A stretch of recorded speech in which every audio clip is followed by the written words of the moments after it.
Hello and welcome. This video is intended to be shareable and shown to anyone who has not been following the situation in Ukraine so closely. I'm going to recap the developments in Ukraine during the phase 1 and phase 2 of the war and what we have going into the phase 3 that is starting right now at the end of July. On February 24th, 4 a.m. Ukraine time, right as there was a United Nations Security Council hearing about the escalating situation around Ukraine, because Russia was showing aggressive signs and was legally intruding on the Ukraine sovereignty, Kremlin has released a pre-recorded video by Russia's dictator Vladimir Putin, in which he widely and openly for a whole hour explained various reasons why Ukraine is not a country, should never have been a country, is actually populated with the same people as Russians, and they should not and cannot have their own autonomy. There was plethora of propaganda and pseudo-philosophical reasons for that have been debunked multiple times. Just a quick search about the Putin speech and what it contained and what has been debunked about this and that he was factually wrong explains to you that there has not been really good reasons for it. But after the speech concluded, the Russian Federation has executed a full-scale invasion of the Ukrainian territory. They've bombed the sovereign nation of Ukraine by plethora of missile strikes right at 4 a.m. when everyone was still asleep. There was no declaration of war. It was just missiles flying and waking up people in Ukraine with the sounds of explosions all around the country. With this, we started the war of Russia on Ukraine, the aggressive war of conquest that Putin started and Putin can end right now. Russia has invaded Ukraine from pretty much most of the angles available. The point was to capture key cities and key regions in Ukraine, them being Kyiv, the capital of Ukraine, Kharkiv, the second largest city in Ukraine and probably the Russia's expected to be Russia's biggest stronghold with a lot of Russian-speaking populations. They were also advancing from the south part of Ukraine, the Crimean Peninsula, and they wanted to cut off Ukraine totally from the sea. And they wanted to capture this area because this provided a land corridor with already occupied territory of Ukraine by pseudo-republics that were supported by Russia and flown with weapons from Russia. There was also an Axis attack on the Donbas area, but that was not the primary target at the instant the war started. However, this plan did not pay out to be good. Russia has made some significant flaws in planning and execution of the operations. Firstly, they completely misunderstood the situation around Ukraine. Russia, for years and years, have built significant spy chains in Ukraine that were supposed to sabotage and provide essentially internal resistance to Ukrainians' capabilities of defending itself. And it did not work. All of this was for naught except for the southern region. The biggest gain Russia has gained not only at the start of the operation, but this whole war were actually at the south. And now we know that this was due to security breach, betrayal, treachery, and infiltration of spies on the Russian part into Ukrainian security apparatus. The bridges that connected Kherson and the southern of Ukraine with the occupied Crimea were not blown up. The defenders were not there. The plans that the security apparatus of Ukraine has acquired about the Russian invasion into Ukraine were not actually delivered to the Ukraine officials because there was a breach of the security. So the Russians were able to almost freely enter this part of the land and occupy significant territories and even gain control of one of the major hubs that we're going to be discussing a lot in the coming video, Kherson. Around the Kyiv area, However, the situation didn't pay out as nicely. Russia has advanced on 3 axes, one through Chernobyl area, but that region has shown itself to be very problematic because the roads there are quite narrow, and it's a very urbanized area around that part. So it's very hard to navigate there and move. And at that part, very heavy battles took place, and Russians have suffered significant losses. On the other 2 axes of advance, the problem was that the Russians didn't took the big cities. They said, our primary target is to take Kyiv. Therefore, the cities of, you cannot see it here, but there is a city of Chernihiv here, and there is a city of Sumy. I'm actually just going to quickly come in. So there is the city of, oh, yes, I think this will work. So the city of Chernihiv here and the city of Sumy. Instead of taking those cities, because those are quite big urbanized settlements, Russia moved around them to try to encircle Kyiv as fast as possible. This was a catastrophical error, as we know later on.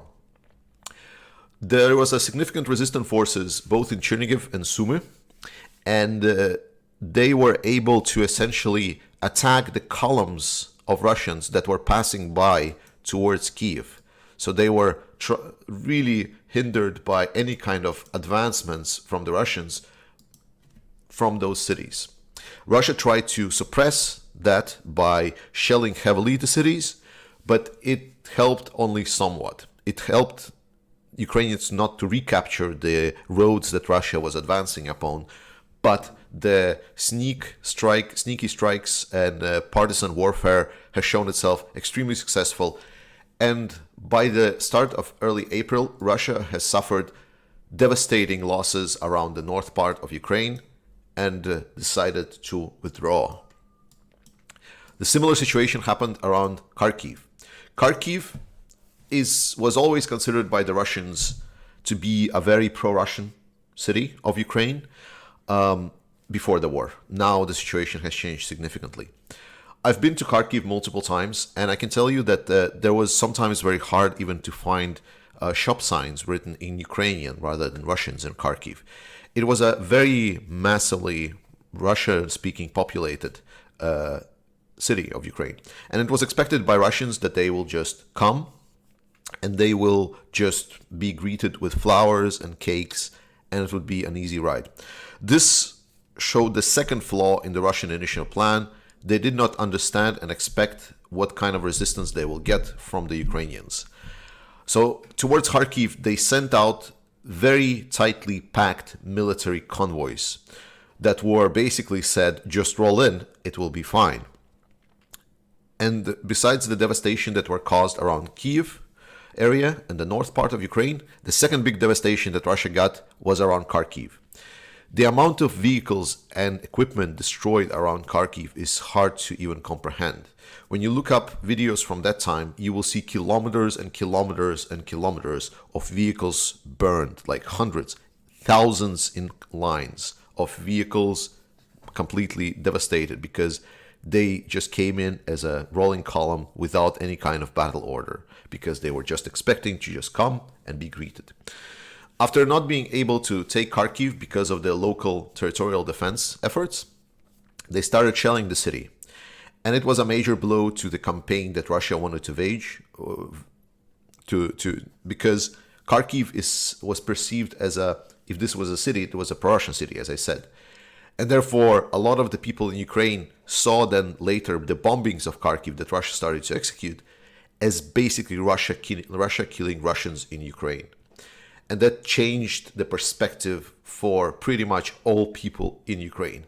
The videos that we saw in the first months of the war for devastation caused by the Russians was very, very much from Kharkiv. One of the first shellings of the civil population areas was from Kharkiv.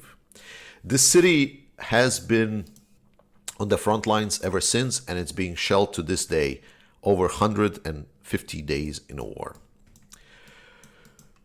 So with that, Russia was also heavily devastated around Kharkiv, especially around this area. This is where one of the most elite Russian forces of the first tank army was advancing, and here they were devastated by the resistance from Sumy region and resistance from Kharkiv region. The Russian elite tank forces has suffered major losses around this area and were nearly destroyed. All this caused Russia, by the start of April, to rethink its plans and withdraw from Ukraine. With this, they started the second part of the operation, where they withdraw from the northern Ukraine, what I wanted to say. With this, they started the second part of the operation, entering into the eastern part of the country.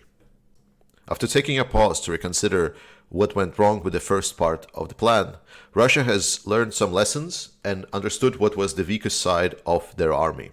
And it was the logistics.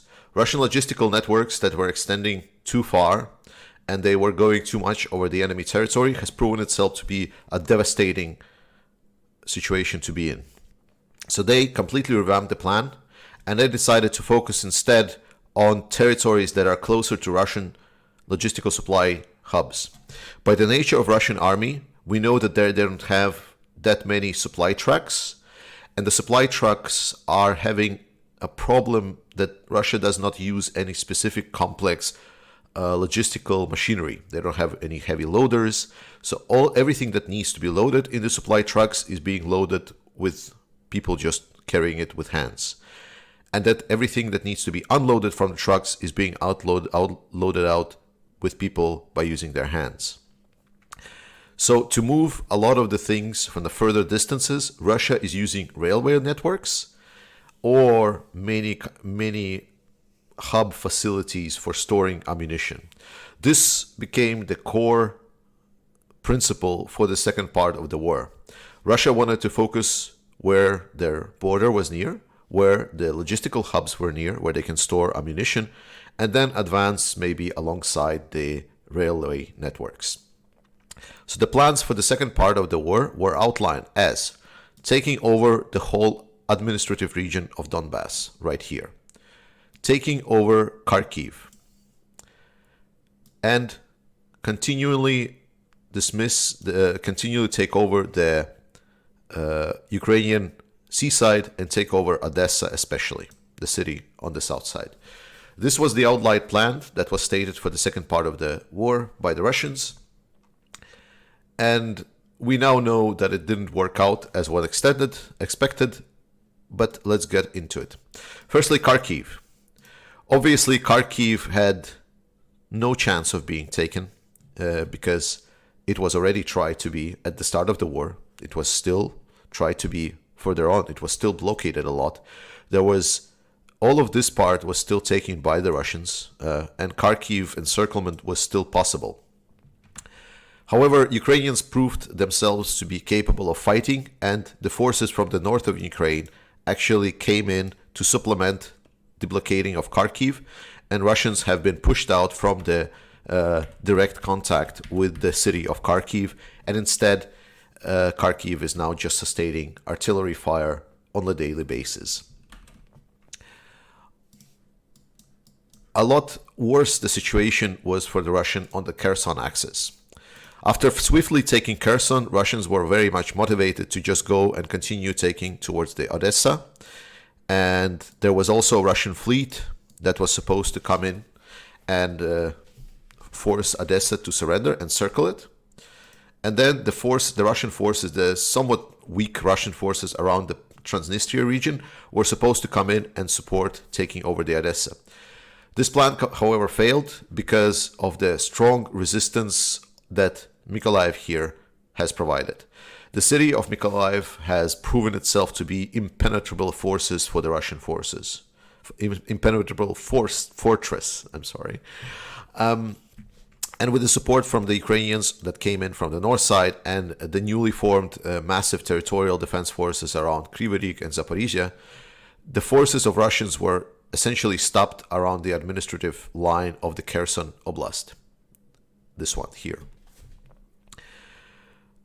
So with the land access to Odessa blocked, there was still rumors about possible sea effort being made towards Odessa, and then the land support from the Transnistria region.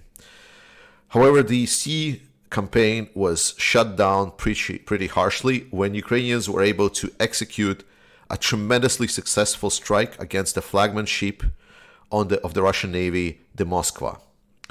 Moskva was sunk by two Ukrainian anti-ship missiles, Neptune, with the specific use of the weather conditions, specific use of the drone technology, and trying all the weird, interesting military tactics. This provided a significant blow because Moskva was ensuring air coverage, was ensuring radar equipment perception of the area. It was a major hub for a lot of the sea operations that Russia was made. After that, pretty much most analysts agree that while there was still speculation about the fact that Russia can try to invade through the sea, the prospects of it became pretty much negligible. At that moment, Ukraine eliminated the threat of Moscow. And obviously the threat of the land invasion from Transnistria could never have been done because the forces there are too weak and they cannot really do anything on their own. They're only as good as the support forces. The situation around the east side of the war was what was mostly followed during the second stage of the war. During this stage, we saw Ukraine having some really difficult times. The supply of heavy weaponry was not yet put to the significant conveyor belt operations to operational level. The supplied ammunition and weapons were few and far in between, and Ukrainian army that was using the Soviet-made ammunitions were actually pretty much running low. This was due to some factors. Firstly, right before the war, during the 8 years before the war, Russians had actually infiltrated and have blown up a lot of the Ukrainian weapon storage facilities, both in Ukraine and also there has been reports that Russians, for example, blown up facilities in Czechia and in Bulgaria, where they basically tried to blow up any possible ammunition that Ukrainian army might use. So Ukraine didn't have a lot of facilities. Ukraine didn't have facilities that produced this ammunition and still doesn't. Moreover, the weapons that Ukraine has been using were very old and pretty much degraded. One of the major things that happened to Ukraine after the fall of the Soviet Union is that a lot of the oligarchs and the corruption retailers, like the traders of war, they've been selling out the best equipment that Ukraine had to offer to other countries. So a lot of the Ukraine military stocks were sold out. And only after 2014 that Ukrainian military started to reconsider what its situation with military was and tried to rebuild. This was obviously not even close to the levels that the Russians were able to do, especially because a lot of the countries were denying Ukraine's request to buy equipment from them during the 2014 to 2022 period. So Ukrainians were literally sitting there being shot at with artillery and didn't have almost any ammo to respond. Russia has chosen its more common tactic. Russian army is not a very skilled army. It doesn't have a lot of very highly qualified personnel, and most of the elite forces of the Russians were significantly damaged during the first part of the war. So instead, the tactic of the Russians were to have a firewall. The artillery would fire at some kind of a settlement that Ukrainians would hold with the artillery significantly. They would destroy everything, any possible thing that was Ukrainians covering in, and it would be happening for days and days and days. Some of the longest reports from the Ukrainians on the front lines that I've heard was that the shelling could take more than 20-30 hours. It was thousands and thousands of rounds. Some estimates now are saying that there can be shot per day. Per day, Russia could send out like big artillery rounds up to 50 to 60,000 rounds per day, whereas Ukraine was able to shoot back maybe 4 or 5,000. So the difference was so significant that it's actually a miracle that Ukraine could hold, just showing how significantly skillful Ukrainian soldiers are. It was expected that the biggest combat would happen around the cities of Slavyansk, Kramatorsk, and this line of cities. It was the biggest part of the city chain in Ukraine, but the Russia's plans for the second part was as follows. As they started this war, they wanted to essentially encircle the Ukrainian forces that were fighting in this eastern area, because a lot of the Ukrainian elite forces were there. So their initial plan was to go here along this road, take Pavlograd, siege Dnipro, and then here forces around Kharkiv would then go on and join up these forces, essentially cutting off this whole territory. However, after the Ukrainians started pushing back, Russia has revamped its plans. Now, the plan was to try to go this way, go from Balaklia, go from Izium, and cut off the forces right here. However, as the second part of the war developed and Russians were not making any significant advance, they recalculated their plans once again.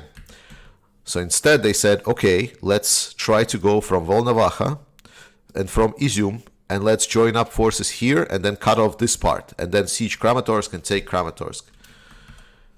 And this plan also didn't pay out. The Russians were not able to advance on such a big front line. Ukrainians were just too strong for the Russians. So this situation kept changing and changing. The inability of Russians to advance from Izium area, from this area, it was all stopped. There was no advancements. So Russians were stopped. Russians were stopped also here and here. And this created a paradoxical situation that Russia was not able to take any particular new land at all since basically the start of the second phase. By the end of the second phase, the only two cities that Russia took that was of any kind of importance is Severodonetsk and Rubizhnya and Lysychansk, around this area. If you look closely enough around this part of Luhansk area that Russia is supposedly taken, you can see that by the start of the second phase, it was already mostly occupied. And more importantly, Luhansk is mostly a kind of empty area. There is not a lot of urbanized settlements in there. So advancement, there was not a lot of forepost points where Ukrainians could hold the Russians off. Despite that, the Ukrainians were able to resist for very, very long and essentially break the Russians' attempts to overtake them. So what happened around Severodonetsk and Lysychansk, the two cities that were held out? This was exactly the problem of Ukrainians not having enough ammunition. Russians have executed this firewall tactic that I basically just described, and it was the only way how they could advance. By now, the city of Severodonetsk and Rubizhnya and other places that Russia was advancing, like Popasna here, they are turned to rubble. Over 95% of the buildings in those towns are now destroyed. Calling them towns and not rubble is now a big question if we should or should not. But this was the gains of the Russians by the end of the second part, and it was expected that the second part would actually continue before long, and the Russians would continue from their line. They would continue advancing towards Slovyansk, Kramatorsk, and try to essentially take this Donetsk region, because they took this Luhansk region. However, the situation changed significantly, and this is what prompted to start the third phase of the war. With this, I would like to end this video about recapping phase 1 and phase 2 of the war. Obviously, I've skipped a lot of details, but otherwise the video would be just too long.